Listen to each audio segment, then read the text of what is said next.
Bismillahirrahmanirrahim. Assalamu alaikum. Welcome to the class Principles of Marketing. Today we are going to discuss the first chapter of the book Principles of Marketing, a South Asian Perspective. At the start, we have to define marketing.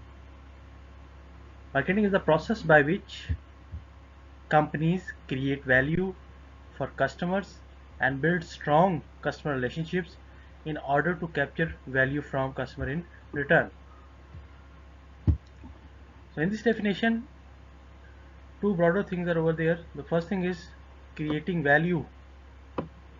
Companies पहले value create करती है अपने customers के लिए.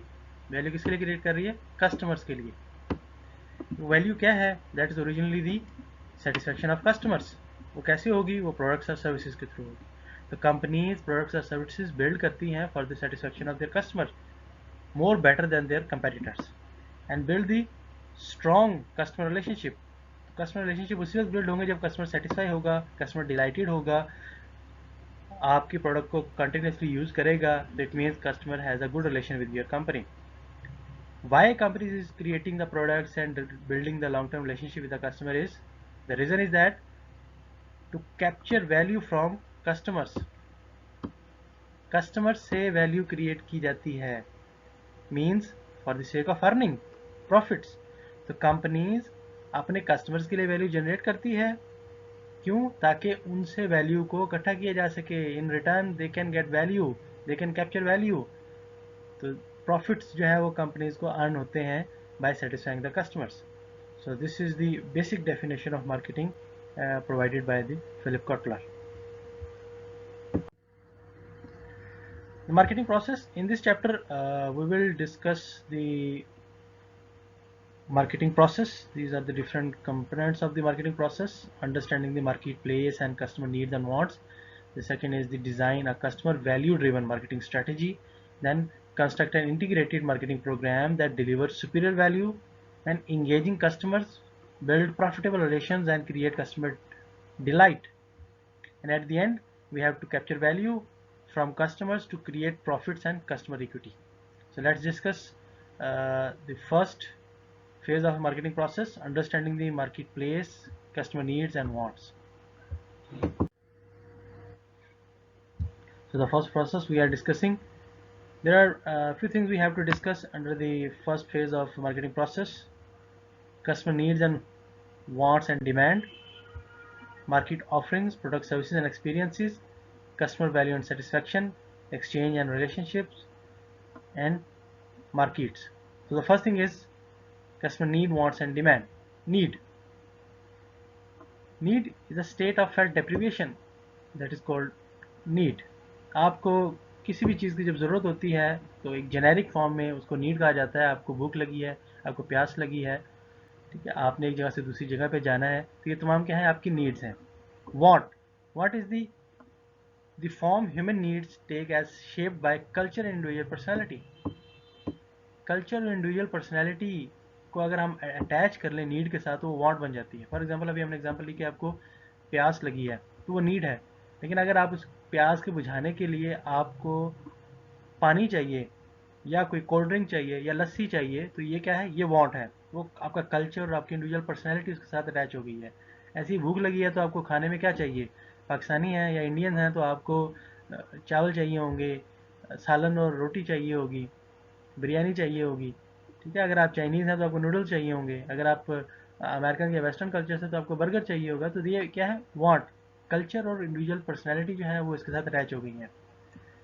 इसके बाद है demand. Human wants that are backed by buying power. So important thing is that कि आपको भूख लगी है, नीड है आपकी, आपको बिरयानी चाहिए, दैट्स योर वांट, और इस बिरयानी को परचेज करने के लिए आपके पास पैसे भी हैं, दैट्स अ डिमांड. तो सबसे इंपॉर्टेंट चीज़ मार्केटर के लिए क्या है? डिमांड. तो मार्केटर जो है वो डिमांडेड कस्टमर्स को फोकस करता है, बिकॉज वांटिंग कस्टमर या नीडिंग कस्टमर्स तो बहुत सारे होते हैं, लेकिन demanding customer are the original targeted customers of the marketers. Second thing is market offerings, products, services and experiences. So market जो भी चीज़ ऑफर करता है that is known as market offering. तो some combinations of products, services, information or experiences offered to a market to satisfy a need or want. तो ये need और want को satisfy करने के लिए जो भी कंपनीज ऑफर कर रही हैं वो प्रोडक्ट्स भी हो सकते हैं, सर्विसेज भी हो सकती हैं, इन्फॉर्मेशन भी हो सकती हैं, एक्सपीरियंसेस भी हो सकते हैं. So all the things the companies are offering is known as market offerings. यहाँ पर एक और हम टर्म को यूज करते हैं, marketing myopia. The mistake of paying more attention to the specific products a company offers than to the benefits and experiences produced by these products. So जब companies सिर्फ अपनी प्रोडक्ट पे फोकस कर रही होती है respective of the needs and wants of the customer, कि वो कस्टमर के लिए कौन कौन से बेनिफिट्स और एक्सपीरियंसेस जनरेट कर रही हैं, उस पर फोकस नहीं करती, सिर्फ अपनी प्रोडक्ट पे फोकस करती हैं, सिर्फ उसकी इंप्रूवमेंट पे फोकस करती हैं, तो इस टाइप के मिस्टेक्स को मार्केटिंग मायोपिया कहा जाता है. कि कंपनीज कस्टमर की नीड एंड वांट्स पे फोकस नहीं कर रही बल्कि सिर्फ अपनी प्रोडक्ट की इंप्रूवमेंट पे फोकस कर रही हैं. The third thing is customer value and satisfaction. The customer value and satisfaction are the key building blocks for developing and managing the customer relationship. अब कस्टमर वैल्यू क्या होती है? What the customer is getting in return of paying the value. जो आपकी customer किसी चीज़ को product को purchase करने के लिए कुछ अमाउंट पे कर रहा होता है और उस प्रोडक्ट को यूज़ करने के बाद उसे कुछ बेनिफिट्स मिल रहे होते हैं, तो ये जो गैप आता है कि उसने कितनी अमाउंट पे की और कितना उसने रिसीव किया है, that's a value for the customer. और जब भी कोई कस्टमर अपनी प्रोडक्ट को परचेज़ करने लगता है तो उसके माइंड में कुछ एक्सपेक्टेशन होती हैं कि इस प्रोडक्ट को परचेज़ करने के बाद उसे क्या बेनिफिट्स मिलेंगे, और उस प्रोडक्ट को यूज़ करने के बाद अगर उसे वही सेम बेनिफिट्स मिलें जो उसने एक्सपेक्ट किए थे, तो that is mean customer is satisfied, customer satisfaction हो जाती है. लेकिन अगर एक्चुअल परफॉर्मेंस परसीव परफॉर्मेंस से लो हो जाए तो कस्टमर डिससेटिस्फाइड हो जाता है, और एक्चुअल परफॉर्मेंस एक्सपेक्टेड परफॉर्मेंस से इंक्रीज कर जाए तो फिर कस्टमर डिलाइट हो जाता है. Now exchange exchange the act of obtaining a desired object from someone by offering something in return. तो दो लोगों के दरमियान जब किसी चीज़ का तबादला होता है तो उसे एक्सचेंज कहते हैं. आजकल के एरा में पैसे के अगेंस्ट आप प्रोडक्ट परचेज कर रहे होते हैं तो ये एक्सचेंज है. प्रीवियसली चीज़ों के बदले चीज़ें एक्सचेंज होती थी तो उसे बार्टर कहा जाता था. ठीक है. Now we look at the markets. So market is a set of actual and potential buyers of product or services. तो जितने भी लोग प्रोडक्ट और सर्विसेज के बायर्स हैं वो जहाँ पर अवेलेबल होते हैं उसे मार्केट कहा जाता है. These are some elements of the modern marketing system. There are some suppliers जो कि रॉ मटेरियल प्रोवाइड करते हैं कंपनीज को और आपके कंपेटिटर्स को. आप लोग क्या करते हैं? फाइनल गुड प्रोड्यूस करते हैं, आप भी और आपके कंपेटिटर भी, और मार्केटिंग इंटरमीडिएटरीज को दे देते हैं. मार्केटिंग इंटरमीडिएटरीज कौन लोग होते हैं? जो आपके होलसेलर्स हैं, रिटेलर्स हैं, डिस्ट्रीब्यूटर्स हैं, जो आपकी प्रोडक्ट को फाइनल कंज्यूमर तक पहुंचा रहे होते हैं. तो कंपनीज जो हैं वो अपनी प्रोडक्ट को इंटरमीडिएटरीज के थ्रू भी सेल कर रही होती हैं और अपनी प्रोडक्ट को डायरेक्ट भी सेल कर रही होती हैं. आजकल अगर आप देखें तो दराज पर या कंपनी अपनी वेबसाइट्स के थ्रू डायरेक्ट अपनी प्रोडक्ट कस्टमर को सेल कर रहे होते हैं. कंपनी के अपने डेडिकेटेड स्टोर्स होते हैं. दराज के ऊपर भी कंपनी के अपने डेडिकेटेड स्टोर्स हैं, फ्लैगशिप स्टोर्स. तो कंपनीज डायरेक्ट जो है वो अपनी प्रोडक्ट जो है वो फाइनल कंज्यूमर को सेल कर रही हैं. वो इनडायरेक्ट इंटरमीडिएट्स के थ्रू भी सेल कर रहे होते हैं और डायरेक्ट जो है वो फाइनल कंज्यूमर्स को सेल कर रहे होते हैं डायरेक्ट मार्केटिंग के through. So that was all about the first process of marketing process, understanding the marketplace, customer needs and want. Now have a look at the second step of marketing process. हमने अभी first step को discuss किया था. second step जो है that is designing a customer driven marketing strategy.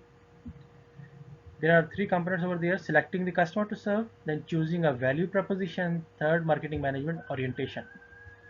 So the first thing is the segmentation and targeting. Means we have to segmentize the market and then we have to target the market. तो जो first phase है हमारा selecting the customer to serve, कि हमें choose करना है कि हमें किन कस्टमर्स को अपनी प्रोडक्ट और सर्विसेज ऑफर करनी है. तो उसके लिए सबसे पहले हम मार्केट को डिवाइड करेंगे डिफरेंट ग्रुप्स में on the basis of their similar characteristics. This is known as market segmentation. तो मार्केट को सिमिलर कैरेक्टरिस्टिक्स के बेसिस पे डिफरेंट ग्रुप्स में डिवाइड करना मार्केट सेगमेंटेशन कहलाता है. फॉर एग्जाम्पल जेंडर की बेसिस पे आप डिवाइड करें तो मेल फीमेल दो आपके पास टाइप्स बन गई. ऐसे ही अगर आप एज वाइज डिवाइड करना चाहें तो इन्फेंट्स हैं, यंग्स हैं, मेच्योर हैं, ओल्डीज़ हैं। ऐसी आप रीजनल बेसिस पे, ज्योग्राफिक बेसिस पे डिवाइड करना चाहें, जैसे पाकिस्तान की बात करें तो पंजाब है, सिंध है, केपीके है, बलूचिस्तान है, कश्मीर है। तो ये क्या है, मार्केट को डिफरेंट ज्योग्राफिकल पोर्शन में डिवाइड कर दिया। तो सेगमेंटेशन स्पेसिफिक करेक्टरिस्टिक्स के बेसिस पे मार्केट को डिवाइड करना है। टारगेट मार्केटिंग मीन्स उन सेगमेंट्स में से किसी एक या एक से ज़्यादा सेगमेंट को चूज़ करना है जिसको आपने सर्व करना है। फॉर एग्जांपल, आपने जेंडर बेसिस पे मार्केट को डिवाइड किया था, मेल और फीमेल, और आप कोई शैम्पू बना रहे हैं या कोई कॉस्मेटिक क्रीम बना रहे हैं, तो क्या है कि आप मेल के लिए अलग बना रहे हैं, फीमेल के लिए अलग बना रहे हैं। ठीक है, तो जैसे आप एग्जांपल ले सकते हैं, fair and lovely for man and fair and lovely for women. तो आपने टारगेट किया पहले वुमेन को, fair and lovely for women, और उनकी नीड एंड वांट्स के मुताबिक अपनी प्रोडक्ट को बनाया। और then you are targeting the male as well, और उनके लिए अलग प्रोडक्ट आपने बना दिया। तो टारगेट मार्केटिंग जो है वो किसी एक सेगमेंट को या एक से ज़्यादा सेगमेंट को चूज़ करना है। Then choosing a value proposition means how it will differentiate and position itself in the market place. कि आपका कस्टमर आपकी प्रोडक्ट को किन करेक्टरिस्टिक्स के बेसिस पे आपके कंपेटिटर की प्रोडक्ट से डिफरेंट फील करेगा। उसमें डिफरेंशिएशन पॉइंट क्या है, कि आपकी प्रोडक्ट और आपके कंपेटिटर प्रोडक्ट में डिफरेंस क्या है, that is a differentiation point. और वो कौन सी वजह है जिसकी वजह से आपका कस्टमर आपकी प्रोडक्ट को परचेज कर रहा है, दैट्स द वैल्यू प्रोपोजिशन। तो मार्केट प्लेस में वैल्यू प्रोपोजिशन आप डेवलप कर रहे होते हैं on the basis of your differentiation. And the third thing is the marketing management orientations. So it's important thing कि आपकी मार्केटिंग के जो कॉन्सेप्ट है वो कैसे इवॉल्व हुआ, हिस्टोरिकल पर्सपेक्टिव क्या है, या आज के एरा में भी इनको हमें कौन कौन सी ओरिएंटेशन का सामना करना पड़ता है। हमारे पास टिपिकली 5 ओरिएंटेशन अवेलेबल है अभी तक। दी प्रोडक्शन कॉन्सेप्ट है, प्रोडक्ट कॉन्सेप्ट है, सेलिंग कॉन्सेप्ट है, मार्केटिंग कॉन्सेप्ट है, और सोसाइटल मार्केटिंग कॉन्सेप्ट है। आगे जाके हम मार्केटिंग मैनेजमेंट में हॉलिस्टिक मार्केटिंग कॉन्सेप्ट को भी देखेंगे। This is all about till the point. आपको इस अब तक के सेशन से रेलेवेंट कोई भी कन्फ्यूजन, कोई भी प्रॉब्लम है, तो आप क्लास के ग्रुप में क्वेश्चन पूछ सकते हैं। और जो लोग ग्रुप में अवेलेबल नहीं हैं वो इस वीडियो के कमेंट सेक्शन में अपना क्वेश्चन पूछ सकते हैं, उनको टाइमली इसको उसका आंसर प्रोवाइड किया जाएगा। Thank you.